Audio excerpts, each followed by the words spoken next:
Hello everybody. In this class I am discussing about golden rule in ethics. What do you mean by golden rule?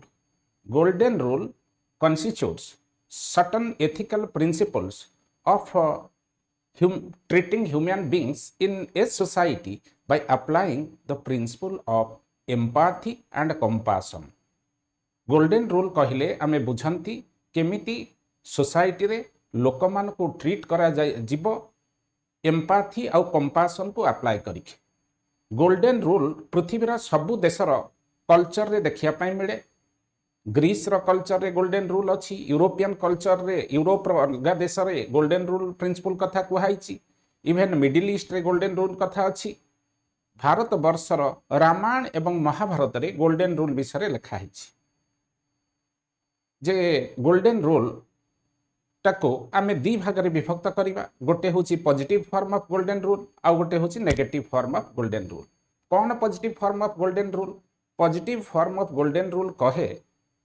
Treat others just the way you want others to treat you अर्थात अन्य मानकु तमे सेमिति व्यवहार कर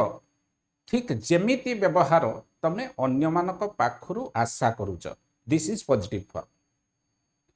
then is negative form of golden rule कौन negative form of golden rule सेटा Kochi don't treat others the way you don't want others to treat you अर्थात अन्य मानक प्रति से भली व्यवहार कर नाही जेमिति व्यवहार तमे अन्य मानक पाखरु चाहू ना अर्थात तमे काहाकू गाली दियनी काहा प्रति हिंसा कर नाही कारण तमे अन्य तुमको किए हिंसा कले भल लगुनि तुमको अन्य पाखरु गाली सुनले तुमको भल लगुनि तेनो एटा गोल्डन रूल जोटा कि एथिक्स रे अप्लाई करा जाए गोल्डन रूल रो जदियो मोस्ट पॉपुलर होची गोल्डन रूल इन एथिक्स रे किंतु गोल्डन रूल रो भी किछि लिमिटेशन अछि कोन गोल्डन रूल रो लिमिटेशन गोल्डन रूल रो लिमिटेशन मु कहूची सपोज गोटे लोकटी अछि ताकू बड़ पाटी रे न कहिले शुभे नाही